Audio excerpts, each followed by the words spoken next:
The most important part to any zoo is the animals in the enclosures they call home. Throughout the series, I'll be designing different enclosures for an array of animals, whilst also keeping guest interaction at the forefront of every build.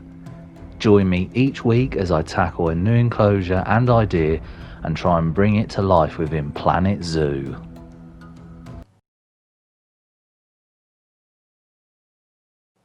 Today I'm building a capybara enclosure. Now I'm aware this is a very popular animal, and no, I will not be singing the song.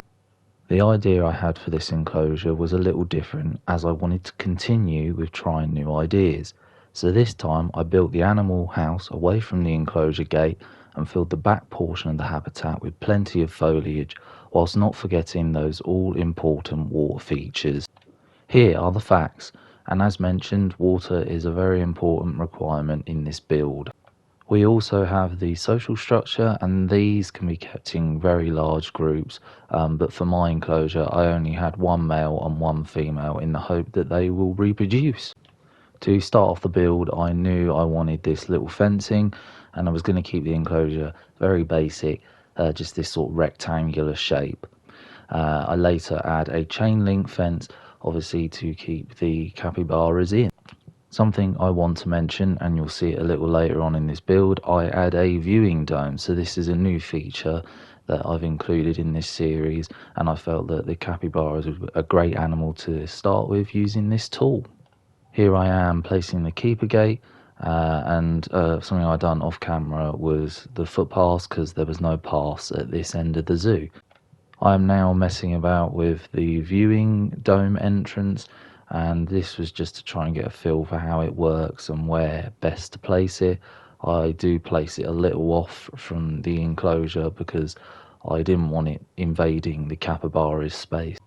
With all the work done on the barriers, it was time to make a start on this sort of little mound that I wanted in the middle of the enclosure. So I'm laying out a sort of space in the middle there where I want the capybara house to be, and here I am just using the tool to sort of level it out and get some ramps in, so that the capybaras can access this part of the enclosure. To cover up most of this, I use rocks later on and lots of foliage like I mentioned earlier, and I think overall it turned out pretty well from what you're seeing on the screen now. With the ramps in, I knew I wanted to see what space I had to work with, so here I'm sort of marking out where I want the pond to be in the enclosure.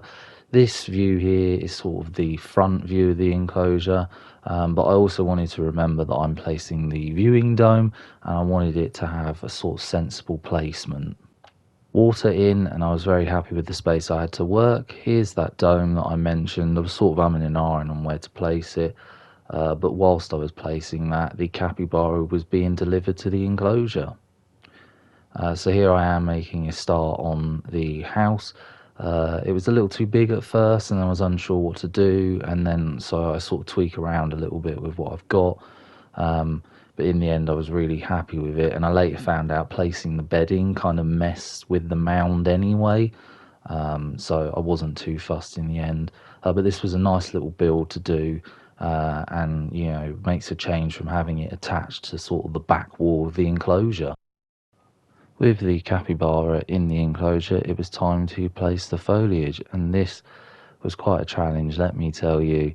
Trying to get a wide variety as well as different rock works and making the rock work look natural. It was a very long process, obviously all sped up for you now.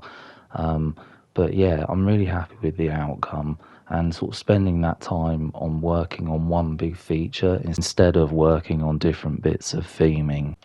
Wanting a break from the rock work, I decided to make a start on the foliage, and I used these big leafy plants that I really liked from before, as they fill in the space really well. I wanted to start with some smaller plants, because these help fill in the tiny little gaps that you have, and then sort of work my way up with these slightly larger bushes here that I've used several times now before, and then on to larger trees. But I sort of start with palm trees, because I quite like that sort of beachy effect that comes across. Time to fill in this back section now, so I'm back using these big leafy green plants because I really like them, and it added a nice little flow for the capybaras. I also mess about with adding these bigger trees to add some height, but I later changed my mind on them because I wasn't very keen on them being that far back, so I brought them forward and put them more in line with the island. The house I also wanted to add some theming to, so I sort of messed about with these root pieces. I wasn't keen on the larger ones, but I kept the ones draping over the archway there. With plenty of height at the back of the build, I wanted to add some height to the front. So here I am adding these really funky trees just to the front corners, also to give that shade over the water. I have found, and you may have noticed during these builds, that I sort of keep going back and forth with different things with different height, because every time I go through the list of foliage I always seem to find something new. So I'm always just sort of double checking, triple checking that I've got everything in there that I would want, and it's just trying to get the balance right. And also you'll see some familiar techniques on the screen now by placing these random clumps of grass. Like I said earlier, foliage is just important outside the build as it is in. Here I am just fiddling around with some lily pads, trying to fill up that water space just to add that colour as well. I'm also back adding some different plants to the outside just to add that pop of colour as well, so that guests can see a variety. Another thing that I was playing around with and that I wanted to show was these jetty pieces, but I realised the water I had just wasn't big enough to use that sort of item, but it would have been nice to sort of consider that in the build.